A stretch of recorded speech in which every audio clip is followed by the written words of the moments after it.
আসতে আসতে স্যারে ওই দুমকির ওই অফিসই করে আসতে আসতে এখন আবার অফিস করবে। গতকাল উনি এই অফিসে ছিলেন, এখন আজকে বরিশাল সার্কেল অফিসে কাজ, এখন তিনি কোথায় আছেন? বরিশাল সার্কেল অফিসে আসেন। আমি এখন রয়েছি পটুয়াখালী জেলা প্রাথমিক কর্মকর্তার যে কার্যালয় রয়েছে এখানে। আপনারা জানেন যে আমরা যখন সদর উপজেলায় গিয়েছিলাম প্রাথমিক যে শিক্ষা অফিসারের কার্যালয়, তিনি তখন বলেছিলেন যে তিনি কিন্তু জেলায় অবস্থান করছেন। তবে আমরা জেলার এখানে এসে দেখেছি যে তার কোনো দেখা মেলেনি। তবে এখানের যিনি সহকারী জেলা প্রাথমিক শিক্ষা অফিসার যিনি রয়েছে মাসুদ করিম, তার সাথে যদি আমরা একটু কথা বলি যে এখন কি অবস্থা এখানের। আসসালামু আলাইকুম। আচ্ছা, এখন ঘড়িতে বাজে কয়টা যদি একটু বলতেন? এখন বাজে হচ্ছে যে 10টা 25। আচ্ছা, আপনাদের জেলা যিনি প্রাথমিক শিক্ষা কর্মকর্তা আছেন তিনি এখানে এসেছেন এখন? না, উনি তো মিটিং আছে মির্জাপুর, আজকে মাসিক মিটিং। কোথায়? মির্জাপুর, মির্জাগঞ্জে। মির্জাগঞ্জ। হ্যাঁ হ্যাঁ। আচ্ছা, আপনার এখানে আমরা যখন সদর উপজেলায় গিয়েছি তখন সেখানে যে উপজেলা কর্মকর্তা যিনি রয়েছেন জি জি। তিনি বলছেন যে তিনি জেলায় রয়েছেন। তিনি এখানে এসেছেন কিনা উপজেলা শিক্ষা প্রাথমিক শিক্ষা কর্মকর্তা? ওই যে ইয়েটা, ওই যে সদরের টিও সাহেব, হ্যাঁ টিও সাহেব আসছিলেন এখানে। কখন আসছিলেন? প্রায় 20 মিনিট আগে উনি এসে চলে গেছেন আর কি। হ্যাঁ, 20-25 মিনিট আগে হ্যাঁ আসছিলাম, আমার সাথে দেখা করে গেছেন। এখন কোথায় গেছেন বলতে পারেন? না, আমি এখন বলতে পারি না। আমি এখন রয়েছি পটুয়াখালী বিআরটি অফিসে, যেখানে সকাল 9টা বাজে অফিসের যিনি সহকারী পরিচালক যার থাকার কথা থাকলেও আমরা কিন্তু 10টা অতিক্রম করলো, এখন পর্যন্ত তার কিন্তু দেখা মেলেনি। আমরা এখানে যিনি দায়িত্বে যারা রয়েছে তাদের সাথে একটু কথা বলার চেষ্টা করি যে এখন ঘড়িতে বাজে কয়টা? 10টা। 10টা কত? 17। আপনার যে সহকারী পরিচালক তিনি আসছেন? উনি তো আমাদের সাথে, উনি তো 2 জেলা দায়িত্বে, বরিশাল প্লাস এখানে উনি আসে গতকালকে ছিল এখানে, আজকে আবার বরিশাল। আজকে বরিশাল? হ্যাঁ হ্যাঁ। তো এরকম একদিন এক জায়গায় আরেকদিন জি জি জি জি জি। আচ্ছা, তো উনি কি ওই 9টার সময় আসেন নাকি না এর পরে আসেন? উনি যেদিন দেরি করে আসতো বলেন আপনি। আরে সহকারী উনি আবার রাত 9টা পর্যন্ত উনি অফিস করে এখানে, 8টা-9টা পর্যন্ত অফিস করে। আচ্ছা, যে আমরা যদি আরেকজনের সাথে একটু কথা বলি যে 10টা 17 বাজে এখনো তো তিনি অফিসে আসেননি, কেন আসেননি আপনাদের যে সহকারী পরিচালক?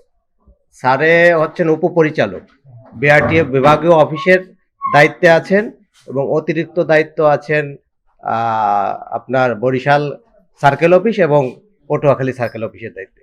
3টে অফিসেরই কাজ ওনাকে করতে হচ্ছে। হ্যাঁ, আজকে কোথায় তার কাজ? গতকাল উনি এই অফিসে ছিলেন, এখন আজকে বরিশাল সার্কেল অফিসে কাজ। এখন তিনি কোথায় আছেন? বরিশাল সার্কেল অফিসে আসেন।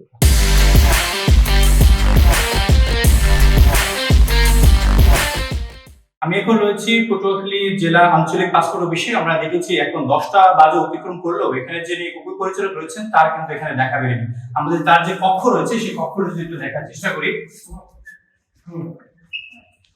তিনি কিন্তু এখানে নেই। যিনি এখন দায়িত্বে রয়েছেন সহকারী পরিচালক জনাব জাকির হোসেন। আমরা যদি এখানে যিনি কর্মকর্তা রয়েছে তাদের সাথে একটু কথা বলার চেষ্টা করি যে ভাই আসসালামু আলাইকুম। একটু বাজে কটা টাইম যদি একটু বলতেন? 10টা-11। আচ্ছা, আপনার যে উপপরিচালক তিনি কি এখানে আসছেন অফিসে? জি। আমরা তো অফিসে দেখলাম না, কক্ষে দেখলাম না তাকে। নিচে আছে মনে হয়। নিজেও দেখলাম না তাকে, খুঁজে পাইনি। তাহলে বলতে পারছি না। উনি হাজিরা দিয়ে গেছিল, উনি আসছে। হাজিরা দিয়ে গেছেন? হাজিরা আসছে, আমি অফিসে আসছে। আমি এখন রয়েছি উপজেলা মাধ্যমিক শিক্ষা অফিসারের কার্যালয়ের সামনে। আমরা দেখছি যে বেলা 10টা বাজলেও এখন পর্যন্ত তার কার্যালয়ে কোনো কর্মচারী অথবা তার অফিস কক্ষ এখন পর্যন্ত কিন্তু খোলা হয়নি। তবে এখানে আমরা কারোর সাথেই কথা বলতে পারছি না, কারণ এখন পর্যন্ত যে তাদের যে 3টি অফিস কক্ষ, 3টি অফিস কক্ষের কিন্তু একটা অফিস কক্ষ এখন পর্যন্ত কিন্তু খোলা নেই। এখানে কারোর সাথে আমরা যোগাযোগ করতে পারতেছি না। এবং এখানের যে অবস্থা আসলে যে 9টার ভিতরে যে আসার কথা বা 9টার ভিতরে অফিস কক্ষ, এখানে আসলে 10টা বেজে গেলেও এখন পর্যন্ত কিন্তু কাউকে দেখা আমরা পাইনি। তবে আমরা একটু জানলার ভিতর থেকে যদি একটু দেখার চেষ্টা করি যে তাদের অফিস কক্ষগুলো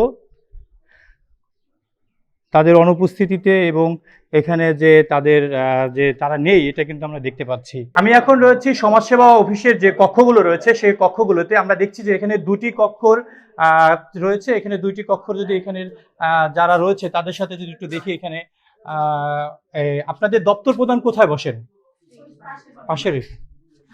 আমরা দেখছি যে এখানে দপ্তর প্রধান জনাব অলিউল ইসলাম, উপজেলা সমাজসেবা অফিসার, তার কক্ষটি এখানে খোলা রয়েছে। এখানে দায়িত্বে আছে কে? আপনি এখানে এইটা অফিসে তো আপনি আছেন নাকি? আপনি কি পোস্টে আছেন এখানে? আমি আছি উচ্চমান সহকারী। উচ্চমান সহকারী। আচ্ছা, আপনার এখন ঘড়িতে বাজে? আমি উচ্চমান, আমি ইউনিয়ন সমাজকর্মী। আচ্ছা, আপনার ঘড়িতে বাজে কটা দেখেন তো একটু মোবাইল দিয়ে। 9:56। আপনার যে দপ্তর প্রধান সে কি আসছে? আমাদের সার্কেল না, সে কি আসছে এখানে? মনিরা পায় বলতে পারবে সে। না, সে তো এখন নেই এখানে, আছে? আছে স্যার, অতিরিক্ত দায়িত্বে আরো 2 না। জায়গায় দায়িত্ব, 3 জায়গায় আচ্ছা, এখন আপনার ঘড়িতে বাজে কয়টা দেখেন? এখন বাজে 9:57। আচ্ছা, আপনার যে দপ্তর প্রধান যে সে কি আছে এখানে? হ্যাঁ স্যার আছে, স্যার 3 জায়গার দায়িত্বে, বুঝছেন? হ্যাঁ। দুমকির দায়িত্বে, এই জায়গার দায়িত্বে, তারপর সেটা প্রশাসকের পরিবার দায়িত্বে। প্রশাসক। হ্যাঁ, প্রশাসকের দায়িত্বে এখন আছে। তিনি কোথায় আছেন? এখন স্যারে আছে ইসে আসতে স্যারে ওই দুমকির ওই অফিসই করে আসতেছে, এখন আবার অফিস করবে। সে দুমকি করে তারপর এখানে না আসবে? করবে না, ওই জায়গায় একটু হাইয়ে দিয়ে স্যারের টিউনো স্যারের সাথে দেখা করে আবার এই জায়গায় আসতেছে, এই জায়গার কাজ করবে সে এসে। আজকে এই জায়গায় তার দায়িত্ব আছে, বুধবারে এই জায়গায় তার কাজ করবে। বুধবার এখানে থাকার কথা। হ্যাঁ, এখানে থাকে স্যারে, বুঝছেন? স্যারের 3 জায়গার দায়িত্ব।